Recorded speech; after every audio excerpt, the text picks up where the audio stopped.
বানাইছি না বলাইছে র্যাপার ওরে বাবা এটা বিশাল ব্যাপার ওকাতে চর্বি ঠিক কর ফিগা বুঝে গেছি তুই কোনটাই চিপার চা। কঠিন সময়ে যে লাথি মারে তার ঋণ কিভাবে শোধ করা যায় বলেন তো?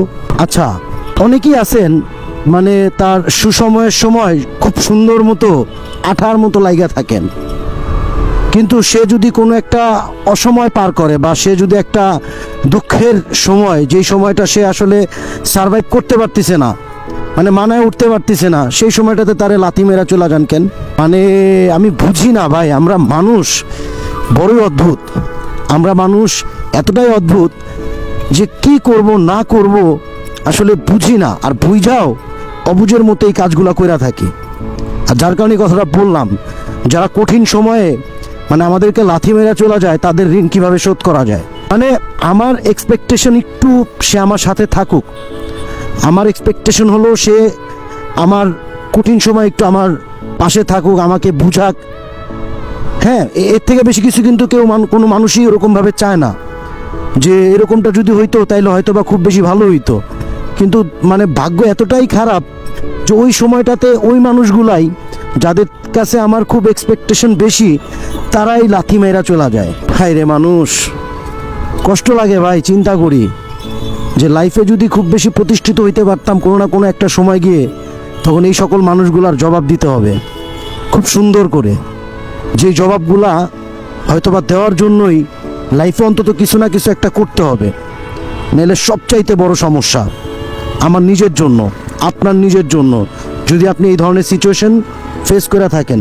হ্যাঁ, আমরা পারি না, আমরা বুঝি না, বা আমরা বুঝাও অবুঝের মতো কাজ করি। আমরা খুব সহজে একটা মানুষকে খুব বেশি ট্রাস্ট করি, যে বিষয়গুলো খুব বেশি সমস্যাদায়ক।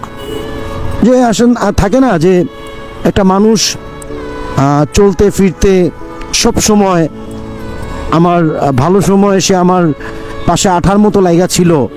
হ্যাঁ, আমি তারে ফোন দেওয়ার আগে সে আমার ফোন দিয়ে বিরক্ত করে ফেলতো।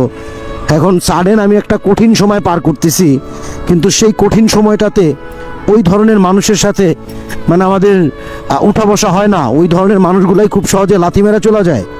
এখন তাদের ঋণটা কিভাবে শোধ করব?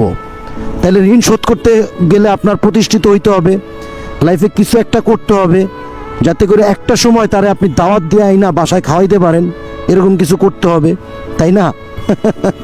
হে আর কি, যার কারণে এই কথাগুলো বলা যে মানে সুযোগের সদ্ব্যবহার আমরা অনেকেই করি, ঠিক আছে? সুযোগের সদ্ব্যবহার, হ্যাঁ, বা অন্য মানুষের সুসময়ের সময় যে একটা মানে থাকার যে একটা আগ্রহ, যে থাইকা যাব সমস্যা নাই, কিন্তু দুঃসময়ে মানে ওই মানুষটাই লাথি মেরা সুন্দর মতো হাতে হারিকেন ধরা চলে যায়।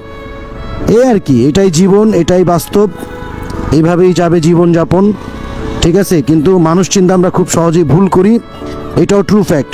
মানুষ চিনতে খুব বেশি ভুল করি আমরা, যেটা সবচাইতে বড় সমস্যা আমাদের নিজের জন্য, ঠিক আছে? যে আছে না যে খুব সহজে ডিপেন্ড হওয়া, খুব সহজে অন্য আরেকজন মানুষকে এতটাই বিশ্বাস করে ফেলি যে একটা সময় গিয়া অনেক বেশি এক্সপেকটেশন রাখে ওই মানুষটার উপর, যে হ্যাঁ এই মানুষটা এইটা করবে ওইটা করবে, কিন্তু ভাগ্যর কি মানে খেলা দেখেন, ওই মানুষটাই খুব সহজে আপনারে মানে লাথি মেরা চলে যাবে, ঠিক আছে? আপনার দুঃসময়ে লাথি মেরা চলে যাবে এবং মানে বুঝতেই দিবে না যে আপনি যে তার লাইফে কোনো কিছু একটা ছিলেন, বা সে আপনার লাইফে কোনো কিছু একজন ছিল।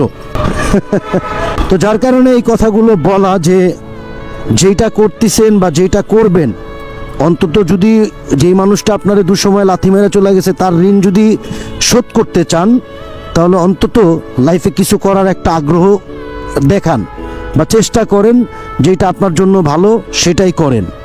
লাইফে কিছু করতে হবে ভাই, অ্যান্ড খুব সহজ ওভারকাম করতে হবে। মানে আপনি একটা ভালো দিন পার করছেন, এখন একটা খারাপ সময় যাচ্ছে আপনার মানে দিক থেকে, এর মানে যে আপনি ভাঙা পড়বেন, বিষয়টা কিন্তু এরকম করা যাবে না। এই আর কি। তো if you like this video don't forget to share, and ভুল কিছু বললে অবশ্যই বললেন, অ্যান্ড ভিডিওটা শেয়ার করার মাধ্যমে অন্যকে দেখার সুযোগ করে দিন, অ্যান্ড মেনশন করে দিন যদি এরকম ধরনের কোনো মানুষজন থাকে আপনার আশেপাশে। দ্যাটস ইট, আল্লাহ হাফেজ।